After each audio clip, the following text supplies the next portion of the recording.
کوئی چیز ناممکن نہیں ہوتی ہے، وہ تو ہمارے لیے امپاسبل بات ہے، لیکن انبیاء علیہ السلام کے لیے ہر چیز پاسبل ہوتی ہے۔ Any thing possible, nothing impossible, یہ انبیاء علیہ السلام کی شان ہوتی ہے۔ تو جناب عیسیٰ علیہ السلام نے فرمایا ٹھیک ہے، ایک پرانے مردے کو میں زندہ کرتا ہوں۔ آپ نے فرمایا کہ حضرت سام بن نوح علیہ السلام، یہ حضرت نوح علیہ السلام کے قوم کے فرد ہیں، اور اس دنیا سے انہیں جانے کے لیے یا انتقال کرنے کے لیے تقریباً 4000 سال گزر چکے ہیں۔ اب آپ بتائیے کہ 4000 سال جس انسان کو اس دنیا سے جانے کے لیے ہو گئے ہو، اس کی ہڈیاں تک باقی نہیں ہوگی، اس کو زندہ کیسے کیا جائے؟ یہ بھی ایک ناممکن سی چیز لگتی ہے، لیکن جناب عیسیٰ علیہ السلام نے فرمایا کہ آپ لوگ مجھے حضرت سام بن نوح کی قبر کے اوپر لے چلو، میں انہیں زندہ کر دیتا ہوں۔ تو قوم بنی اسرائیل کے لوگوں نے حضرت سام بن نوح کی قبر پر جناب عیسیٰ علیہ السلام کو لے آیا۔ جناب عیسیٰ علیہ السلام نے حضرت سام بن نوح کی قبر کے پاس تشریف لے گئے، اور تشریف لے جانے کے بعد آپ نے اسم اعظم پڑھا، اور جیسے ہی آپ نے اسم اعظم پڑھا فوراً حضرت سام بن نوح اپنی قبر سے نکل کر باہر جناب عیسیٰ علیہ السلام کے سامنے کھڑے ہو گئے اور گھبرا گئے، عرض کیا کہ قیامت آ گئی؟ تو جناب عیسیٰ علیہ السلام نے فرمایا کہ نہیں، قیامت نہیں آئی ہے۔ اس کے بعد حضرت سام بن نوح علیہ السلام نے حضرت عیسیٰ علیہ السلام کے ہاتھ کے اوپر ایمان لایا، اور ایمان لانے کے بعد ان کا تھوڑی دیر کے بعد انتقال ہو گیا، اور اس کے بعد وہ دوبارہ اپنی قبر کے اندر چلے گئے۔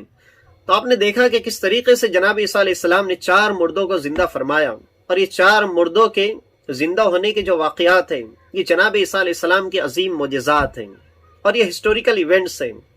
اس ہسٹوریکل ایونٹ سے ہمیں یہ چیزیں سیکھنے کو ملتی ہیں کہ دنیا کے اندر کوئی ایسی چیز نہیں ہے جو انبیاء علیہ السلام کے لیے ناممکن ہو۔ آپ دیکھیے کہ کس طریقے سے جناب عیسیٰ علیہ السلام نے مردوں کو زندہ فرمایا ہے، جو ناممکن مسئلہ ہے کہ کوئی مرنے کے بعد زندہ نہیں ہو سکتا ہے۔ اور سب سے بڑی حیرت کی بات ہے کہ جس مردے کو اس دنیا سے جانے کے لیے 4000 سال گزر چکے تھے، حضرت عیسیٰ علیہ السلام نے اللہ کے حکم سے انہیں بھی زندہ فرمایا ہے۔ اور اس ہسٹوریکل ایونٹ سے ہمیں یہ بھی سیکھنے کو ملتا ہے کہ کچھ شریر قسم کے ایسے لوگ ہوتے ہیں کہ آپ دنیا کے اندر کتنے ہی اچھے کام کیجئے، آپ اللہ تبارک و تعالیٰ کی عبادت کریں، آپ انسانوں کی فلاح و بہبودی کے لیے اچھے اچھے کام کریں، لیکن جن کے دل و دماغ کے اندر آپ کے متعلق اگر گندگی بھری ہوئی ہے، آپ کے متعلق بغض عداوت وہ رکھتے ہیں، تو آپ کے وہ کسی کام کی تعریف نہیں کریں گے، بلکہ آپ کے متعلق وہ گندگی پھیلاتے رہے گے۔ تو یاد رکھیں، ایسے لوگوں کو آپ منانے کی کوشش نہ کریں، ایسے لوگوں کو آپ صفائی دینے کی کوشش نہ کریں، اس لیے کہ یہ لوگ آپ سے صفائی مانگتے رہے گے۔ ایک بات کہ آپ نے انہیں صفائی دے دی تو پھر یہ دوسری بات رکھ دے گے، پھر آپ نے اس کی صفائی دے دی تو تیسری بات رکھ دے گے۔ تو آپ انسان ہیں، واشنگ مشین نہیں، نہیں تو آپ کوئی سوپر ہے کہ بار بار لوگ گندگی پھیلاتے رہے گے اور آپ صاف کرتے رہے گے۔ تو آپ یاد رکھیں، آپ اپنے کام کرتے رہیں، کسی سے آپ اپنی تعریف سننے کے محتاج نہ رہیں، آپ صرف کام کرتے چلے جائیں اور اجر کی امید اللہ تبارک و تعالیٰ سے رکھیں ہیں۔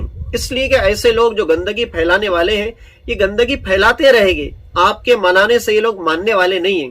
آپ کو میں ایک چھوٹا سا ایک قصہ سناتا ہوں۔ ایک ولی کامل تھے جن کے متعلق یہ مشہور تھا کہ وہ بہت متقی ہے، بہت پرہیزگار ہے اور با کرامت ولی ہے، اور بہت لوگوں کے مددگار ہیں۔ سارے علاقے کے اندر لوگ ان سے عقیدت کیا کرتے تھے، سارے لوگ ان سے محبت سے پیش آیا کرتے تھے، ہر انسان ان کے اخلاق کی تعریف کیا کرتا تھا۔ لیکن ان کے گھر کے اندر ان کی جو شریک حیات تھی، نہ تو وہ ان کو ولی مانتی تھی، نہ تو وہ ان کو متقی مانتی تھی، نہ تو وہ انہیں پرہیزگار مانا کرتی تھی۔ اس کا عجیب عالم تھا کہ لوگ اس کے شوہر کی تعریف کیا کرتے تھے اور وہ دن رات اپنے شوہر سے جھگڑا کیا کرتی تھی۔ یعنی گھر کے باہر وہ اللہ کے ولی تھے، وہ متقی تھے، وہ پرہیزگار تھے، لیکن گھر کے اندر جو ان کی شریک حیات تھی وہ ان سے ہمیشہ لڑا کرتی تھی، نہ تو وہ انہیں ولی جانتی تھی، نہ تو وہ انہیں متقی مانتی تھی۔ اب ایک مرتبہ یہ ہوا کہ وہ ولی باہر کسی کام سے گئے ہوئے تھے، اب ان کی جو اہلیہ محترمہ تھی گھر میں کوئی کام کر رہی تھی صحن کے اندر، اب اچانک کیا دیکھتی ہے کہ آسمان میں کوئی انسان اڑتا ہوا نظر آیا، تو یہ حیرت سے دیکھنے لگی اور عقیدت سے دیکھنے لگی۔ اس انسان کو اڑتا ہوا دیکھ کر حیرت میں پڑ گئی، یہاں تک کہ وہ انسان ان کی شریک حیات کی آنکھوں سے اوجھل ہو گیا۔